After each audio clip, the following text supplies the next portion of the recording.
Hallelujah. ദൈവത്തിന് സ്തുതി. എൻ്റെ പേര് റോക്കി സുബിൻ. നമ്മൾ കഴിഞ്ഞ ഒരു മെസ്സേജിൽ നമ്മൾ പങ്കുവെച്ച ഒരു വിഷയം ഒരു പൊസഷൻ, ഒരു സ്പിരിറ്റ് പൊസഷനെ കുറിച്ചാണ്. അതായത് ഒരു ദുരാത്മാവ് ഒരു വ്യക്തിയിൽ പ്രവേശിച്ചാലുള്ള ഒരവസ്ഥയെക്കുറിച്ച് നമ്മൾ ഡിസ്കസ് ചെയ്തു. അപ്പോൾ അതിൻ്റെ ഒരുപാട് വളരെ ലൈറ്റായിട്ടുള്ള തുടങ്ങി വളരെ ഇൻറ്റൻസ്ഫുള്ളായിട്ടുള്ള ആ ഒരു സിറ്റുവേഷനൊക്കെ നമ്മളതിൽ ഡിസ്കസ് ചെയ്തു. കാരണം ലൈറ്റായിട്ടുള്ള തരത്തിലൊരു പൊസിഷൻ ആണെങ്കിൽ ഉണ്ടാവുന്ന ചെറിയ തരത്തിലുള്ള അഡിക്ഷൻസ്, അല്ലെങ്കിൽ ചെറിയ തരത്തിൽ കാണുന്ന പലതരത്തിലുള്ള ആ ഒരു മോശം ബിഹേവിയറുകൾ, അങ്ങനെ പല കാര്യങ്ങളും.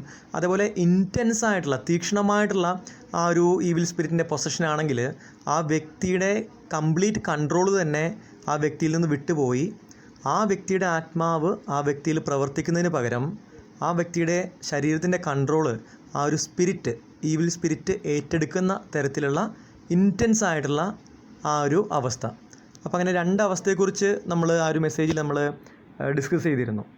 പിന്നെ ഇന്ന് നമ്മൾ ചിന്തിക്കുന്ന വിഷയമെന്ന് വെച്ചാൽ തീർച്ചയായിട്ടും ആ ഒരു സ്പിരിറ്റ് പൊസഷൻ ഉണ്ടായി കഴിയുമ്പോൾ അത് ആ ഒരു അവസ്ഥയ്ക്ക് വേണ്ടി പ്രാർത്ഥിക്കാനും സാധിക്കും, അതേപോലെ ഒരു ഡെലിവറൻസ് സർവീസ് ചെയ്യാനും സാധിക്കും. അപ്പോൾ ഒരു സ്പിരിറ്റ് പൊസഷൻ ഉണ്ടായി കഴിയുമ്പോൾ ആ പൊസസ്ഡായ വ്യക്തിക്ക് വേണ്ടി ചെയ്യാൻ സാധിക്കുന്ന രണ്ട് സർവീസുകളാണ്. ഒന്ന്, ആ വ്യക്തിക്ക് വേണ്ടി പ്രാർത്ഥിക്കുക എന്നുള്ളത്. രണ്ട്, ആ വ്യക്തിക്ക് വേണ്ടി ഡെലിവറൻസ് സർവീസ് അല്ലെങ്കിൽ വിടുതൽ ശുശ്രൂഷ ചെയ്യുക എന്നുള്ളത്. അപ്പോൾ അത് തമ്മിലുള്ള ഒരു വ്യത്യാസത്തെക്കുറിച്ചാണ് നമ്മളിന്ന് ചിന്തിക്കുന്നത്. കാരണം അതായത് അങ്ങനെ അതിലൂടെ കടന്നു പോകുന്ന ഒരു വ്യക്തി എന്ന് പറയുമ്പോൾ ആ വ്യക്തിക്ക് വേണ്ടി തീർച്ചയായിട്ടും ഒരുപാട് പേര് പ്രാർത്ഥിച്ചു കഴിയുമ്പോൾ ദൈവത്തിൽ നിന്ന് ഒരുപാട് ശക്തി ഇറങ്ങി വന്ന് ആ ശക്തി ഒരുപാട് ഇറങ്ങി വന്നു കഴിയുമ്പോൾ തീർച്ചയായിട്ടും ആ ഒരു പൊസഷനിൽ നിന്ന്, അതായത് ഒരു ചെറിയ അഡിക്ഷൻസോ കാര്യങ്ങളൊക്കെ ആണെങ്കിൽ അതിൽ നിന്നൊക്കെ ആ വ്യക്തിക്ക് മോചിതനാവാൻ സാധിക്കും. അതായത് ചെറിയ തരത്തിലുള്ള അഡിക്ഷൻസ് പ്രശ്നങ്ങളൊക്കെ ആണെങ്കിൽ അതിൽ നിന്ന് വിട്ടുമാറാനായിട്ട് സാധിക്കും. പക്ഷേ പലപ്പോഴും ആ ഒരു ഇൻറ്റൻസ്ഫുള്ളായിട്ടുള്ള ആ ഒരു പൊസഷനായി കഴിയുമ്പോൾ തീർച്ചയായിട്ടും ആ ഒരു പ്രാർത്ഥന എന്ന ഒന്നാമത്തെ ആ ഒരു വഴി, അതിലുപരിയായിട്ട് ആ ഒരു ഡെലിവറൻസ് സർവീസ് തന്നെ, അതായത് ഒരു വിടുതൽ ശുശ്രൂഷ തന്നെ ആ വ്യക്തിക്ക് ആവശ്യമായിട്ട് വരും, ആ ഒരു പൊസസ്ഡ് ആയിട്ടുള്ള വ്യക്തിക്ക് ആവശ്യമായിട്ട് വരും. അപ്പോൾ എന്താണ് ഈ പ്രാർത്ഥനയുടെയും അതേപോലെ ഈ വിടുതൽ ശുശ്രൂഷ, അതായത് ഒരു ഡെലിവറൻസ് സർവീസിൻ്റെയും ഒരു വ്യത്യാസം എന്നുള്ളതിനെക്കുറിച്ചാണ് നമ്മൾ ചിന്തിക്കുന്നത്. അതായത് പ്രാർത്ഥിക്കുമ്പോൾ തീർച്ചയായിട്ടും ആ ദൈവത്തിൽ നിന്നുള്ള ശക്തമായിട്ട് കൃപ ഇറങ്ങി വന്ന് ആ കൃപ ആ വ്യക്തിയിൽ പ്രവർത്തിച്ചു കഴിയുമ്പോഴാണ് ആ വ്യക്തിക്ക് ഒരു വിടുതൽ ലഭിക്കുക. പക്ഷേ അതേസമയം ഒരു ഡെലിവറൻസ് സർവീസ് ആണെങ്കിൽ അതിൽ പ്രാർത്ഥിച്ച് ദൈവകൃപ ഇറങ്ങി വരുന്നത് അതിലുപരിയായിട്ട് അവിടെ മനുഷ്യൻ്റെയും കൂടി ഒരു ദൈവത്തിൻ്റെ ഉപകരണമായിട്ടുള്ള ശക്തമായിട്ടുള്ളൊരു പ്രവർത്തനം കൂടിയുണ്ട്. അതായത് ഇപ്പോൾ നമ്മളൊരു വ്യക്തിക്ക് വേണ്ടി നമ്മൾ ആ ഒരു വിടുതൽ ലഭിക്കാൻ വേണ്ടി പ്രാർത്ഥിക്കുകയാണെങ്കിൽ അവിടെ ദൈവം തീർച്ചയായിട്ടും പ്രവർത്തിക്കും, ദൈവം ആ വ്യക്തിയിൽ കൃപ അയച്ചു കൊടുക്കും. പക്ഷേ അത് എല്ലാവർക്കും ചെയ്യാൻ സാധിക്കുന്നതാണ്. പക്ഷേ ഒരു ഡെലിവറൻസ് സർവീസാണ് ചെയ്യുന്നതെങ്കിൽ അവിടെ തീർച്ചയായിട്ടും ആ വ്യക്തിയിലുള്ള ദുരാത്മാവിനെ യേശുക്രിസ്തുവിൻ്റെ നാമത്തിൽ ബന്ധിക്കുകയും ശാസിക്കുകയും ബഹിഷ്കരിക്കുകയും ചെയ്യുകയാണ് ചെയ്യുന്നത്. അപ്പോൾ അവിടെ ആ ഒരു ബഹിഷ്കരണ പ്രക്രിയ ചെയ്യുന്ന വ്യക്തിക്ക് കൂടുതൽ റോള്, അതായത് ദൈവത്തിൻ്റെ കൂടുതൽ ശക്തമായ ഉപകരണമായി മാറുകയാണ് ചെയ്യുന്നത്. അപ്പോൾ ഇതിൽ തീർച്ചയായിട്ടും സാധാരണ വ്യക്തികളൊക്കെ അങ്ങനെ ഒരു സിറ്റുവേഷൻ വന്നാൽ പ്രാർത്ഥിക്കും, പക്ഷേ ആ ഒരു വിടുതൽ പ്രാർത്ഥന അത്രമാത്രം, അല്ലെങ്കിൽ വിടുതൽ ശുശ്രൂഷ അത്രമാത്രം ചെയ്യാനായിട്ട് കൂടുതൽ അതിലേക്ക് ഇറങ്ങിത്തിരിക്കത്തില്ല. കാരണം ആ രീതിയിൽ ആ ഒരു ദുരാത്മാവിനോട് നേരിട്ട് ഇടപെട്ട് ആ ഒരു ദുരാത്മാവിനോട് നേരിട്ട് സംസാരിച്ച്, അല്ലെങ്കിൽ അതിനോട് നേരിട്ട് ആജ്ഞാപിച്ച്, യേശുനാമത്തിൽ അതിനോട് ആജ്ഞാപിച്ച് അതിനെ പുറത്താക്കുമ്പോൾ അത് തീർച്ചയായിട്ടും കുറച്ചും കൂടി കൂടുതൽ പ്രാർത്ഥനയും ഉപവാസവും ആത്മീയ കരുത്തും ആവശ്യമുള്ള ഒരു മേഖലയാണ്. കാരണം അങ്ങനെ നേരിട്ട് ആ ഒരു ആത്മാവിനോട് യേശുനാമത്തിൽ പുറത്തു പോകാനായിട്ട് ആജ്ഞാപിക്കുമ്പോൾ, യേശുനാമത്തിൽ ആ ദുരാത്മാവിനെ ആജ്ഞാപിക്കുകയും അതിനെ ബഹിഷ്കരിക്കുകയും ചെയ്യുമ്പോൾ അവിടെ ആ ഒരു ദുരാത്മാവിൽ നിന്നുള്ള മോശമായ റെസ്പോൺസുകൾ ഈ ഡെലിവറൻസ് സർവീസ് ചെയ്യുന്ന വ്യക്തിക്ക് ഉണ്ടാവാനായിട്ട് ഇടയാവും.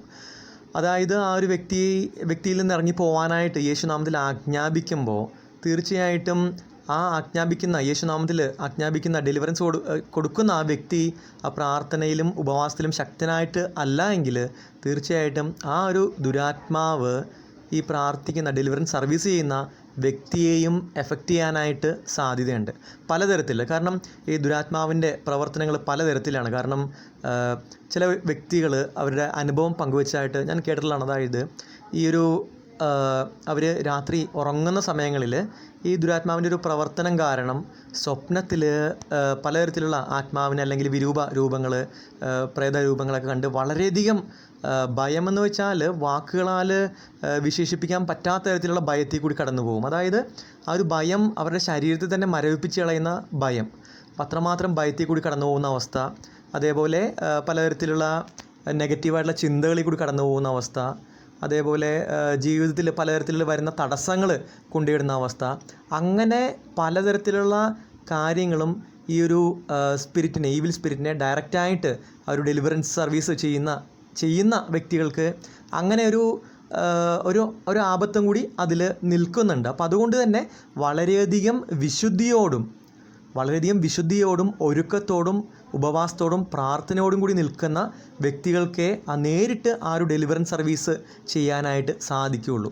അതുകൊണ്ട് തന്നെയാണ് ഇത്തരമൊരു റിസ്ക് അതിലുള്ളതുകൊണ്ട് തന്നെയാണ് തീർച്ചയായിട്ടും സാധാരണക്കാരായ വ്യക്തികൾ അങ്ങനെ ഒരു ഡെലിവറൻസ് സർവീസിലേക്ക് ഇറങ്ങാതെ ആ ഒരു പ്രാർത്ഥനയിലൂടെ മാത്രം ഇതിനെ സഹായിക്കാനായിട്ട് നിൽക്കുന്നത്. കാരണം ആ ഒരു ഡെലിവറൻസ് സർവീസിലേക്ക് ഇറങ്ങിക്കഴിഞ്ഞാൽ അവരുടെ ആ ഒരു ദൈനംദിന ജീവിതത്തിൽ അത്രമാത്രം ആത്മീയമായിട്ട് ഒരുങ്ങിയിരിക്കാൻ സാധിച്ചില്ല എങ്കിൽ അത് അവർക്കും അപകടം ആവുന്നതിന് കാരണമാവുന്നുമുണ്ട്. തീർച്ചയായിട്ടും ഇന്നത്തെ കാലഘട്ടത്തിലും പലതരത്തിലുള്ള ആ ഒരു ഡെലിവറൻസ് ആവശ്യമുള്ള ഒരുപാട് വ്യക്തികൾ നമുക്ക് കാണാനായിട്ട് സാധിക്കും. പല പല സ്ഥലങ്ങളിൽ നമ്മൾ നോക്കിക്കഴിഞ്ഞാൽ ആത്മീയ ശുശ്രൂഷ നടത്തുന്ന പല പല സ്ഥലങ്ങളിൽ നോക്കിയാൽ അവരുടെ ആ ഒരു വ്യക്തി ജീവിതത്തിൽ, കാരണം ഈ ഒരു മേഖല എന്ന് പറയുമ്പോൾ തീർച്ചയായിട്ടും മറ്റുള്ളവരെ എങ്ങനെ ചിന്തിക്കും, അല്ലെങ്കിൽ ആരെങ്കിലും അറിഞ്ഞാൽ അവരെങ്ങനെ എടുക്കും, അങ്ങനെയൊക്കെ ചിന്തിച്ച് ഒരുപാട് പേര് അവർ മറ്റുള്ളവരെക്കുറിച്ച് ചിന്തിച്ചുകൊണ്ട് ഒരുപാട് ബോധഡായിക്കൊണ്ട് ആളുകൾക്ക് ഒരുപാട് ഓപ്പണായിട്ട് പറയാൻ സാധിക്കാത്ത ഒരു മേഖല തന്നെയാണ്. പക്ഷേ ഇത് നമുക്ക് തീർച്ചയായിട്ടും അതുകൊണ്ട് തന്നെ വളരെയധികം ആ ഒരു സ്വകാര്യമായിട്ട് ഒരു പ്രൈവറ്റായിട്ട് ആളുകൾ കീപ്പ് ചെയ്യുന്ന ഒരു കാര്യമായതുകൊണ്ട് തന്നെയാണ് ഇത് ഇന്ന് നോക്കിയാൽ നമ്മുടെ ചുറ്റിനും ഒരുപാട് കുടുംബങ്ങളിൽ തീർച്ചയായിട്ടും ഒരുപാട് വ്യക്തികൾ തന്നെ എന്നോട് പറയാനായിട്ട് ഇടയായിട്ടുണ്ട്. അവരുടെ കുടുംബങ്ങളിൽ നടക്കുന്ന പലതരത്തിലുള്ള ആ ഒരു പ്രശ്നങ്ങളും, അപ്പോൾ അവിടെ ഉണ്ടായിട്ടുള്ള ആ ഒരു നെഗറ്റീവായിട്ടുള്ള ഒരു ബന്ധനങ്ങളുടെയും അതേപോലെ ആ ഒരു പൊസഷൻ്റെയൊക്കെ ഒരു പ്രശ്നങ്ങളെക്കുറിച്ച്. പക്ഷേ തീർച്ചയായിട്ടും ഇത് വളരെ പബ്ലിക്കായിട്ട് ആ ഒരു പങ്കുവെക്കാത്ത ഒരു മേഖലയായതുകൊണ്ട് തന്നെയാണ് ഇതൊരു കൂടുതലായിട്ട് നമ്മുടെ ഇടയിൽ സംസാരിക്കപ്പെടാത്തതും. അതുകൊണ്ട് തന്നെ ആ ഒരു ധാരണ, കാരണം ഇതൊക്കെ ഇന്നത്തെ കാലഘട്ടത്തിൽ ഇതുണ്ടോ, ഇങ്ങനത്തെ ഒരു പൊസഷൻ എന്ന് പറഞ്ഞ സംഭവമൊക്കെ ഇന്നത്തെ കാലഘട്ടത്തിൽ ഉണ്ടോ, അല്ലെങ്കിൽ ആത്മീയ ബന്ധനങ്ങൾ, ഇങ്ങനത്തെ പ്രശ്നങ്ങളൊക്കെ ഇന്നത്തെ കാലഘട്ടത്തിൽ ഉണ്ടോ എന്നൊരുപാട് പേര് ചിന്തിക്കാനുള്ള കാരണം വളരെ പ്രൈവറ്റായിട്ട് അല്ലെങ്കിൽ വളരെ സീക്രട്ടായിട്ട് ആളുകൾ കീപ്പ് ചെയ്യുന്നൊരു കാര്യമായതുകൊണ്ടാണ് ആളുകൾക്ക് ഇങ്ങനത്തെ ഒരു ധാരണ വരാനുള്ളൊരു കാര്യം. പക്ഷേ നമ്മൾ നോക്കിയാൽ ഈ ആത്മീയ ഡെലിവറൻസ് നടത്തുന്ന സ്ഥലങ്ങളിൽ നോക്കിക്കഴിഞ്ഞാൽ ഒരുപാട് പേര് ഈ ഒരു കാര്യങ്ങൾക്ക് വിടുതൽ അന്വേഷിച്ച് വരുന്നതായിട്ട് കാണാനായിട്ട് സാധിക്കുന്നുണ്ട്.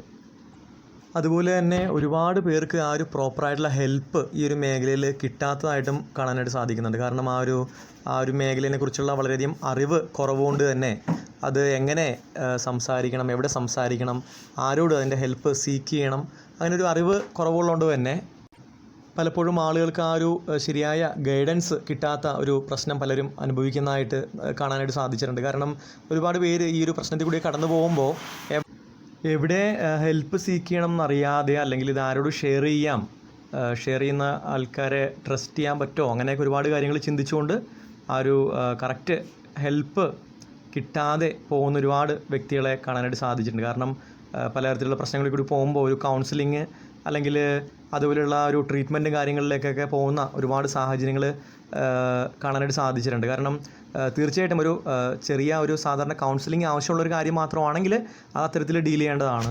അതല്ലെങ്കിൽ ഒരു സൈക്കോളജിസ്റ്റിനെയോ അല്ലെങ്കിൽ ഡോക്ടറിനെ കൺസൾട്ട് ചെയ്ത് അതിന് അത്തരത്തിൽ ഡീൽ ചെയ്യേണ്ട ചെറിയ കാര്യങ്ങളാണെങ്കിൽ, അല്ലെങ്കിൽ ആ ഒരു സിറ്റുവേഷൻസ് ചുറ്റുമുള്ള സാഹചര്യങ്ങളൊക്കെ ക്രമീകരിച്ച് മാറ്റാവുന്ന കാര്യങ്ങളാണെങ്കിൽ അത്തരത്തിൽ തന്നെ ഡീൽ ചെയ്യേണ്ടതാണ്. പക്ഷേ പലപ്പോഴും അതല്ലാതെ ഈ ഒരു പൊസഷൻ്റെ മേഖലയിൽ കൂടി കടന്നു പോകുമ്പോഴും അതെങ്ങനെ ഡീൽ ചെയ്യണം എന്നറിയാതെ, ആ ഒരു കറക്റ്റായിട്ടുള്ള ഒരു വേയിൽ കൂടി ഡീൽ ചെയ്യാനായിട്ട് അറിയാതെ, ആ ഒരു കറക്റ്റ് ഒരു ക്യൂറിങ് അതിന് കിട്ടാതെ, യഥാർത്ഥമായിട്ടുള്ള ഒരു പെർമനൻറ്റ് സൊല്യൂഷൻ, ഒരു പെർമനൻ്റ് ആയിട്ടുള്ള കറക്റ്റ് സൊല്യൂഷൻ കിട്ടാതെ കടന്നു പോകുന്ന ഒരുപാട് വ്യക്തികളെ കാണാനായിട്ട് സാധിച്ചിട്ടുണ്ട്. അപ്പോൾ അതുകൊണ്ട് തന്നെ നമ്മുടെ ഇന്നത്തെ ജനറേഷനാണെങ്കിലും കൂടുതലായിട്ട് ഈ ഒരു മേഖലയിലെ അറിവ് കൂടുതലായിട്ട് നേടേണ്ടതും അതിൽ കൂടുതൽ സെർവ് ചെയ്യാനായിട്ട്, തീർച്ചയായിട്ടും അതിൽ പ്രാർത്ഥിക്കാനും അതേപോലെ തന്നെ അത്തരത്തിൽ സെർവ് ചെയ്യുന്ന